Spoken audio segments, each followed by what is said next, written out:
ब्रेकनंतर बातमीपत्रामध्ये आपल्या सगळ्यांचं पुन्हा एकदा स्वागत। येत्या 5 जुलै रोजी ठाकरे बंधूंचा एकत्रित विजयी मेळावा होणार आहे। यावर भाजप खासदार आणि तत्कालीन शिवसेना नेते नारायण राणेंनी प्रतिक्रिया दिली। दोन भाऊ एकत्र येत असतील तर एवढा गवगवा का असा सवाल राणेंनी उपस्थित केला। तर मराठीसाठी एकत्र येत असल्याचं भासवत असल्याची टीकाही त्यांनी केली। हे सोयीचं, फायद्याचं आणि परिवाराच्या स्वार्थाचं राजकारण आहे असा निशाणा देखील नारायण राणेंनी साधला। तसंच ठाकरेंनी 2.5 वर्षात सत्ता आणि हिंदुत्व दोन्ही गमावलं अशी खोचक टीकाही राणेंनी केली। त्यांच्याशी संवाद साधला वैभव परबना। माझ्यासोबत त्यापैकीच एक बाळासाहेबांचे कट्टर शिवसैनिक सोबत आहेत, जे आता सध्या भाजपचे खासदार आहेत, ज्येष्ठ नेते नारायण राणे। राणे साहेब, तुमचं स्वागत आहे एबीपी माझामध्ये। खरं तर गेल्या 2-3 दिवसांपासून तुम्ही ट्विट्स करताय आणि राज ठाकरेंना काहीतरी सूचक इशारा देताय। नेमकं तुम्हाला काय सांगायचं आहे? दोन भाऊ एकत्र येत आहेत, मनसैनिकांमध्ये आनंदाचं वातावरण आहे, युबीटीच्या शिवसैनिकांमध्ये आनंदाचं वातावरण आहे। मग तुम्हाला काय असं वाटतं त्यामुळे? दोन भाऊ एकत्र यावं, एवढं गवगवा का? एवढी माध्यमाचा उपयोग कशाला? या घरी बोलवा, जेवण घाला, मिठ्या मारा आणि या एकत्र। त्यासाठी विषय पाहिजे, एखादा विषय मिळावा मराठीसारखा, आणि मग त्या विषयावरून मग एकत्र येणार।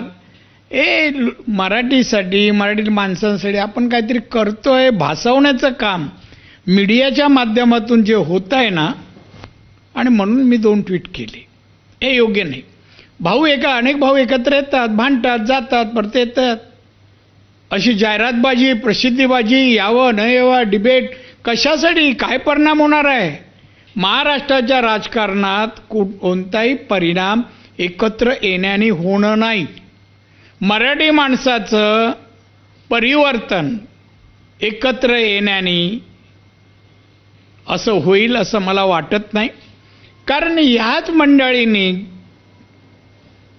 ही मंडळी सत्तेवर असतानाही मराठी माणूस, मराठी तरुण तरुणींच्या नोकरींचा प्रश्न, पोटापाण्याचा प्रश्न, गरिबीचा प्रश्न, या सर्व प्रश्नाला काही करू शकले नाही। ते लोक काही करू नाही शकले।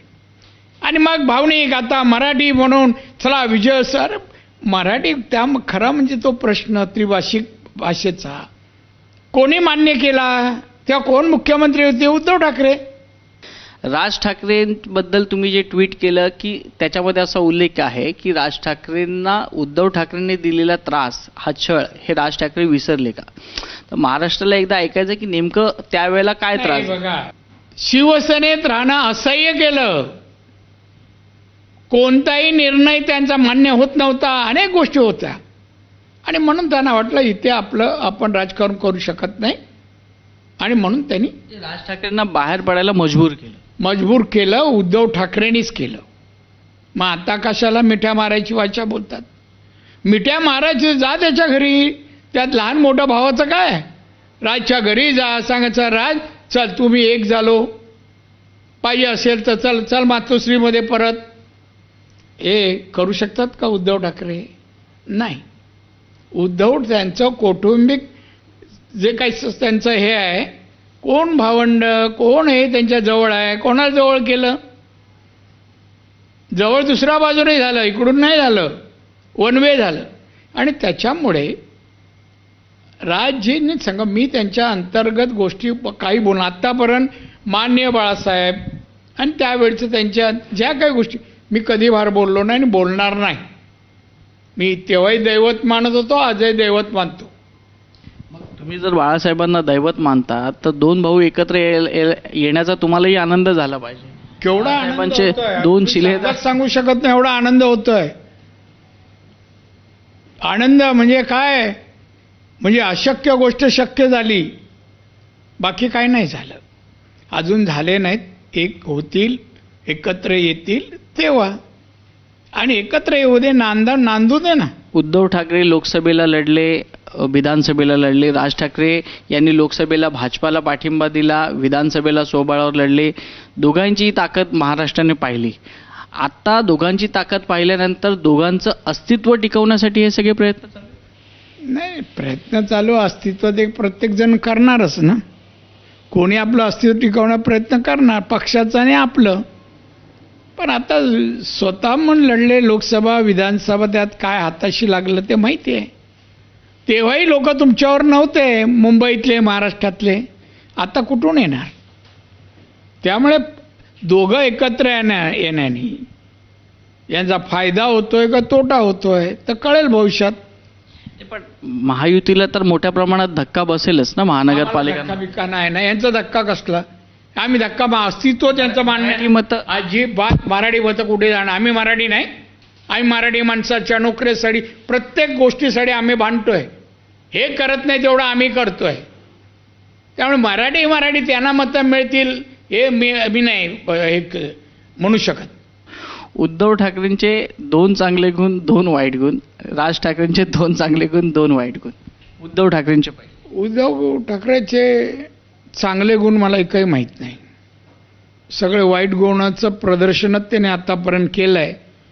कोणाचं कौतुक, कोणाला चांगलं म्हटल्याचं मी ऐकलं नाही. त्याच्या उलट राज ठाकरे अनेक जणांना प्रोत्साहित करणं, मदत करणं, सहकार्य करणं, चांगल्याला चांगलं म्हणण्याचं धाडस नाही, त्यांचा तो स्वभाव आहे. उदाहरणार्थ माझंही कौतुक त्यांनी केलं तुमच्या प्रेससमोर, त्यामुळे त्यांच्यात आहे. त्यामुळे ते जे त्यांच्यात नाही आहे त्यांच्यात आहे. गेल्या अनेक वर्षांमध्ये तुम्ही आदित्य ठाकरे, उद्धव ठाकरे यांच्यावर आरोप केले दिशा सल्यान प्रकरणामध्ये. आज SITनेच प्रतिज्ञापत्र दिलं आहे आणि त्याच्यात सांगितले कुठलाही घातपात झाला नाही आहे. म्हणजे एकंदरीतच आदित्य ठाकरे यांना क्लीन चिट देण्यात आलेली आहे. सरकार तुमचं आहे, गृह खातं तुमचं आहे, याकडे आता तुम्ही कसं पाहणार? कारण का तुम्हीच आरोप केले होते. हे बघा, ही घटना घडल्यापासून मी याच्यावर बोलतोय आणि बारीक नजर ठेवून आहे. SITने निर्णय दिला म्हणजे तो खराच असेल असं मानायचं काही कारण नाही. अनेक पोलीस रिपोर्ट कोर्टात त्याच्या विरुद्ध निर्णय दिले जातात. आता ती त्यांच्या हातून पळाली एवढी लांब, तिला उडी मारायला तिचीच बिल्डिंग आणि तिच्याच घराच्या बाहेरून उडी मारा तीच जागा मिळाली. सुसाईड कधी करू शकत होती, त्याच क्षणी का मागे लागली?